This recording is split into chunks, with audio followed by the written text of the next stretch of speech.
Now settle in and let me tell you about a summer, a long, golden, drowsy summer, when the meadows were thick with wildflowers and the reeds along the riverbank rustled like whispered secrets.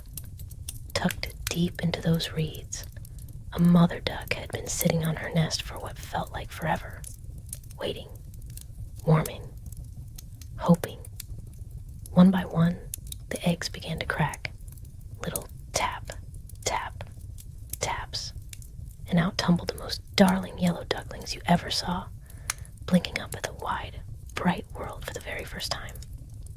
But there was one egg, one large, stubborn egg that simply would not open. The mother duck sighed and settled back down over it, patient as the seasons. And finally, it cracked. What climbed out was not yellow, not round and soft and sweet. It was large, gray, awkward. It blinked its strange eyes at the sunlight. The mother duck stared at it for a long moment, and something in her heart quietly asked, "What on earth is this?" She brought them all down to the water, as any good mother does, and one by one, they paddled in. Even the strange gray one swam beautifully, naturally, as though the water knew him. That was something, at least. The mother duck thought perhaps the others would come around. They did not. From the very first day in the farmyard, it began. The other ducks nipped at him. The hens turned their backs. Even his own brothers and sisters, mind you, pecked at his tail feathers and called him ugly.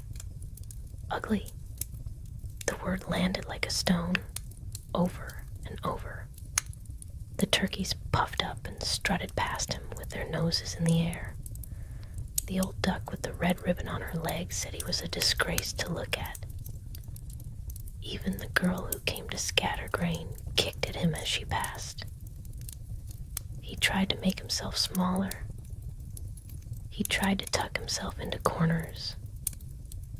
But there are no corners small enough when the whole world has decided it does not want you, and so he left. What else could he do? One gray morning, while the mist still clung to the meadow grass, he slipped through a gap in the fence, and he ran. He did not look back. His small legs carried him across the fields, past the old mill, into the wide marshes where the wild ducks lived. He lay in the reeds and trembled, not just from cold, but from something deeper, something lonelier. The wild ducks looked him over and said, "Well, you are remarkably ugly, but we suppose you may stay, so long as you do not try to marry into the family." He had no interest in marrying anyone. He only wanted to rest, to breathe, to exist somewhere without being punished for it. But even there, peace would not last. Hunters came with their guns and their great loud dogs, and the marshes erupted into noise and terror and beating wings. The duckling pressed himself flat into the mud and shook. When the silence finally returned, he rose and he ran again, always running, always away. Autumn came on quickly that year, the way it sometimes does. All at once, with a cold wind that stripped the leaves right off the trees and sent them spinning into gray skies. The duckling found a little cottage on the edge of the wood. An old woman lived there with a cat and a hen, and she let him in, thinking perhaps he might lay eggs. He did not lay eggs. The cat puffed and hissed. The hen clucked with great disapproval. They were very confident creatures, the cat and the hen. They believed that what they knew was all there was to know. Can you lay eggs? No. Can you purr? No. Well then, what use are you? But the duckling, the poor, strange, wandering duckling, had begun to dream. He dreamed of open water, of cool, deep lakes where he might swim and dive and feel the current beneath him. He could not explain the longing, only that it ached. And so one evening, when the door swung open in the wind, he walked out into the autumn dark and did not return. Oh, that winter, that long, bitter, bone-deep winter.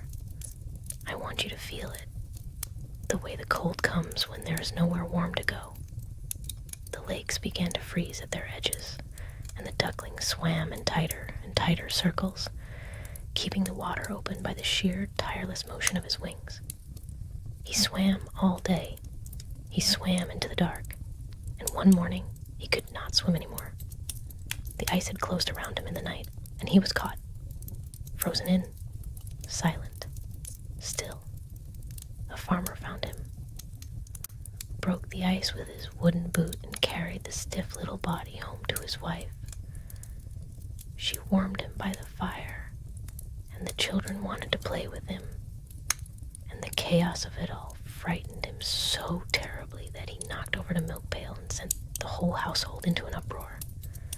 He fled out the door and into the snow, and somehow, that small, stubborn, improbable creature survived the winter. Cold, alone, but alive, still alive. Then spring came, softly, the way it always does after a winter like that, tentatively at first, just a loosening of the cold, a smell in the air, a particular quality of light.